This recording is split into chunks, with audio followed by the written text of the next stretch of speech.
고향으로 돌아온 것을 환영한다. 66. 분명 민지와 극적으로 재회한 것 같았는데 대체 이게 무슨 일일까요? 딸을 지키기 위해 모든 걸 걸었던 김 부장. 결국 그가 다시 눈을 뜬 곳은 북한이었습니다. 대체 무슨 일이 있었던 건지 지금부터 하나씩 풀어보겠습니다. 구독과 좋아요는 영상을 만드는데 큰 힘이 됩니다. 안보 차관을 인질로 잡고 민지 구출 작전에 성공한 김 부장팀. 안도할 새도 없었습니다. 도로 위에서 대형 차량들의 사방이 둘러싸이고 뒤에서는 지게차 같은 장비가 밀어붙이면서 차량째 트럭에 실려버리는데요. 심상치 않은 낌새를 느낀 박진철이 먼저 썬루프로 빠져나와 상황을 확인하는 순간 가스가 살포됩니다. 피부에 별다른 반응이 없는 걸로 봐서는 단순 수면가스로 보이는데요. 차량 밖에서 먼저 가스에 노출된 박진철은 그대로 잠들어 버렸지만 이런 상황에 대처가 능숙한 성한수와 김 부장은 일회용 비닐과 생수로 가스를 피하면서도 잠든 척 위장하고 있었습니다. 그렇게 차량이 멈추고 문이 열리는 순간 성한수가 트럭 밖으로 차를 몰고 나가는데요. 이 모든 걸 꾸민 사람은 다름 아닌 주강찬이었습니다. 자기 눈으로 직접 마무리를 확인하려 했던 거죠. 많은 분들이 기다리셨던 박진철과 남 실장의 대결, 드디어 여기서 나옵니다. 남 실장은 다국적 용병 출신으로 주강찬의 부하들 중에서도 최고 실력자인데요. 주강찬의 별장에 침투한 특임국 요원들까지 단번에 제압했던 그 남 실장도 박진철 앞에서는 그저 흔한 상대일 뿐이었습니다. 여유롭게 상대를 살피는 박진철과 이런 상대는 처음이라는 표정으로 당황하는 남 실장. 궁지에 몰린 남 실장이 칼을 꺼내 들고 휘두르지만 박진철이 그 손목을 툭 쳐올리자 칼날은 허공을 가르다 그대로 벽을 긁으며 불꽃을 튀깁니다. 마치 영화 속 한 장면처럼요. 박진철 특유의 코믹함까지 더해진 이 대결은 카운터 한 방으로 박진철의 KO 승으로 끝나는데요. 마지막 한 방에 저 멀리 날아가 떨어지며 남 실장이 내뱉는 말. 도대체 이놈들은 정체가 뭐지? 그날 우리 앞에 무릎 꿇었던 사람이 맞나? 그냥 아저씨였잖아. 대체 뭐야? 안경 쓴 아저씨가 뭔데? 그렇게 남 실장은 날아가 떨어졌습니다. 이번 화에서는 성한수의 활약도 빼놓을 수 없습니다. 힘든 일은 혼자 다 한다며 투덜대던 성한수인데 계속 보다 보니 그 말이 틀린 말은 아닌 것 같습니다. 태권도 금메달리스트답게 보여준 공중회전 발차기는 정말 일품이었는데요. 참고로 촬영 시기가 추운 날씨였다고 하는데요. 도복 입고 물에 젖기까지 하다 보니 등장한 구원수가 할머니 김장조끼였다는 말이 있습니다. 근데 이게 또 은근히 잘 어울리는 조합이더라고요.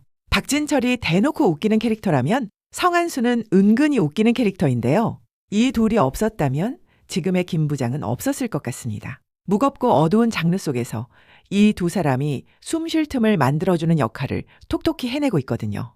이렇게 진지한 상황 속에서도 박진철은 나 오늘 집에 가야 해 라고 말하는데요. 이유인즉슨 정수기 아저씨가 오기로 했다는 겁니다.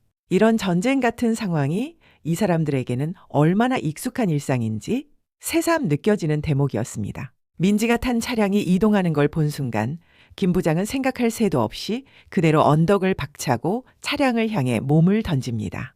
그리고 이번 화 최고의 하이라이트. 김 부장과 주강찬의 대결이 시작되는데요. 사실 이건 대결이라고 부르기도 민망한 수준이었습니다. 남 실장이 당한 것 같다는 보고를 받은 주강찬은 그제야 민지 아빠라는 사람이 보통이 아니라는 걸 짐작했는데요. 자신의 별장에 들어선 김 부장이 경호원들을 상대로 압도적인 실력을 보이는 걸 직접 보고 나서야 무슨 특수부대 요원이냐고 묻습니다. 은폐 시도에 납치까지. 아버지로서 부끄럽지 않냐는 김 부장의 질문에 주강찬은 이렇게 답합니다. 너도 네 딸을 찾기 위해서 눈에 보이는 게 없었겠지. 나도 아버지로서 해야 할 일을 했을 뿐이야. 그러고는 서로의 악연을 덮자며 매달 1억씩 줄 테니 자기 밑에서 일하라는 제안을 던지는데요. 끝까지 자기 잘못은 인정하지 않은 채 난 너희 부녀에게 호의를 베푸는 거다. 전화 한 통이면 이 모든 일을 없던 일로 만들 수도 있고 다시는 딸을 못 만나게 할 수도 있다며 협박까지 서슴지 않습니다. 이 말을 들은 김 부장. 여기까지 오면서 너를 어떻게 해야 할지 계속 고민이 많았는데 이제야 확실해졌다며 그대로 주먹을 날립니다. 주강찬은 피할 새도 막을 새도 없이 그대로 얻어맞는데요. 애초에 김 부장을 상대할 수 있는 그릇이 아니었던 겁니다. 얼굴이 피투성이가 된 채 도망치려는 주강찬의 처절한 몸부림. 그런 주강찬에게 마지막 한 방을 날리려는 순간 잠에서 깬 민지가 아빠 하지 말라며 말립니다. 딸 바보 김 부장, 주강찬에게 살고 싶으면 우리 딸에게 진심으로 용서를 빌어라고 말하는데요. 결국 주강찬은 무릎을 꿇고 딸 혜리를 대신해 사과합니다. 처절하게 무너진 모습이었죠. 민지는 그런 주강찬에게 아저씨도 혜리도 자수하라는 말을 남깁니다. 그렇게 민지와 김 부장은 집으로 돌아왔습니다. 그리고 차려진 집밥. 민지는 이미 알고 있었습니다. 이게 아빠와의 마지막이라는 걸요. 아빠는 북한에서 왔고 아주 위험하고 거칠게 살았지만 엄마를 만나고 나서 달라졌다고 말합니다. 엄마는 따뜻하고 단단하고 아름다운 사람이었다고요. 김 부장은 민지가 커가는 모습을 지켜보는 것만으로도 행복했다고 말하는데요. 언제 다시 볼 수 있어? 라고 민지가 물어요. 그리고는 다른 사람도 아니고 내 아빠니까 반드시 다시 돌아오라고 말합니다. 씩씩하게 기다리고 있겠다고요. 그렇게 부녀의 마지막 저녁 식사, 그리고 눈물의 이별, 마지막 생일 선물을 건네는 김 부장에게 민지는 자신의 증명사진을 내밉니다. 아빠가 혼자 있을 때 꺼내볼 수 있게, 곁에 없어도 함께 있는 것처럼요. 천산부대 소장에게 민지의 안전을 부탁한 뒤 김 부장은 그렇게 투항합니다. 성한수와 박진철도 특임국 요원들에게 잡혀가는데요. 이 슬픈 상황 속에서도 놓치지 않는 두 사람의 케미. 강국철에게 야무지게 먹었던 장어 영수증과 신용카드를 함께 반납하고 현금으로 산 오토바이는 주강찬 별장에 있으니 챙겨가라는 센스까지 잊지 않았습니다. 한편 변호사 사무실을 찾은 주강찬 변호사는 일단 해리부터 해외로 출국시키라고 조언하는데요. 그리고 죽은 줄 알았던 금이빨, 이번엔 금틀리로 돌아왔습니다.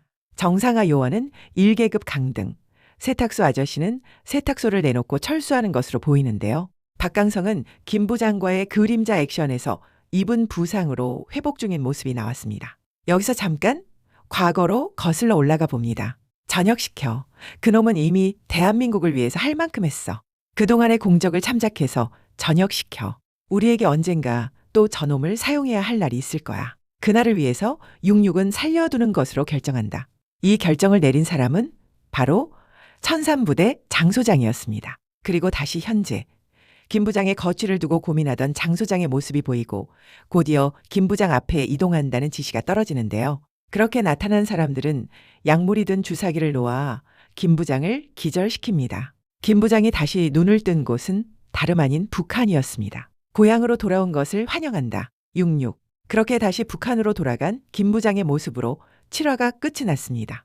8화 예고를 보면 북한에서 고문을 당하는 김 부장의 모습이 나옵니다. 그리고 리응령과의 만남, 그가 김 부장에게 새로운 임무를 내리는 장면까지 이어지는데요. 리응령은 김 부장을 죽이려고 박강성까지 보냈던 사람입니다. 그런 그가 이번에는 바로 죽이지 않고 임무를 주는데요. 이번 임무 또한 목숨을 걸어야 할 만큼 막중한 임무가 아닐까 예상이 되는데요. 이 대목에서 떠오르는 게 이번 화 시작에서 비쳤던 저녁 당시의 회상 장면입니다. 그때 장 소장이 남겼던 말, 언젠가 또 저놈을 사용해야 할 날이 있을 거야. 이 복선이 바로 지금 회수되는 게 아닐까 싶은데요. 이번에도 장 소장은 김 부장을 살려주는 조건으로 이중간첩 임무를 맡긴 것으로 보입니다. 지금 민지를 보호하고 있는 곳도 특임국이라 김 부장으로서는 어쩔 수 없이 응할 수밖에 없었을 것 같고요. 리응령은 애초에 김 부장을 살려두고 싶은 마음이 없는 사람입니다. 그렇다면 이번 짓이 김 부장에게는 상당히 위험한 임무일 가능성이 커 보이는데요. 여기서 박강성이 등장해 리응령을 처단하지 않을까 싶습니다. 형의 원수가 김 부장인 줄 알고 죽이려 했지만 사실은 자신의 야망을 위해 모두를 죽음으로 몰아넣은 게 리응령이라는 걸 이미 알게 됐잖아요. 진짜 형의 복수를 위해서라도 북으로 돌아가 리응령을 처리하고 어쩌면 김 부장까지 자신이 처리했다고 위장해 죽은 사람으로 만들어주지 않을까 하는 예상도 해봅니다. 한편 주강찬은 누군가에게 이렇게 말합니다. 제가 원하는 건 단 하나. 놈의 마지막 숨통을 제가 직접 끊게 해주십시오. 정확히 누구에게 하는 부탁인지는 나오지 않지만 골드바를 뇌물로 바치는 장면으로 봐서는 지금 김 부장의 위치를 추적할 수 있는 특임국 고위급 인사에게 하는 부탁이 아닐까 싶은데요. 그리고 강국철의 지시. 김 부장 위치 추적해. 이어서 김 부장을 향한 협박도 들립니다. 네 딸 누가 데리고 있는지 잊었어? 이 협박에 김 부장이 내뱉는 대답. 원수를 죽이는 것보다 소중한 사람을 지키는 게 더 중요하니까. 마지막 작별 인사는 해야지. 박진철과 성한수가 특임국 요원들에게 마취총을 맞는 장면도 나오는데요. 두 사람이 이렇게 쉽게 제압당할 리는 없죠. 잠든 척 하다가 기회를 봐서 탈출을 시도하지 않을까 싶습니다. 그리고 예고편 마지막. 아직 정신을 못 차린 주강찬이 김 부장을 향해 총을 겨누는 장면으로 끝이 납니다. 이제 주강찬도 김 부장이 어떤 사람인지 알았을 텐데요. 그럼에도 김 부장의 위치를 알려줄 수 있는 특임국 고위급 인사에게 골드바로 뇌물을 바친 뒤 위치를 알아내 찾아온 것으로 보입니다.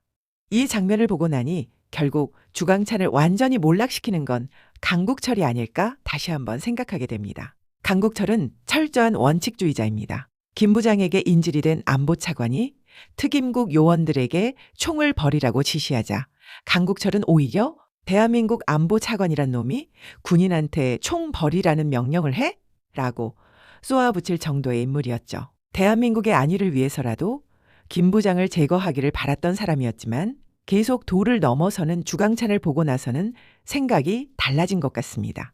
돈이면 다 된다고 믿고 국가 안보까지 자기 손에 쥐고 흔들려는 민간인 주강찬 같은 사람이야말로 국가 안보를 위협하는 사람이라고 생각한 거죠. 그래서 완전히 재기불능 상태로 만들어버리지 않을까 싶은데요. 정말 시작부터 지금까지 숨 돌릴 틈 없이 달려온 김 부장인데요.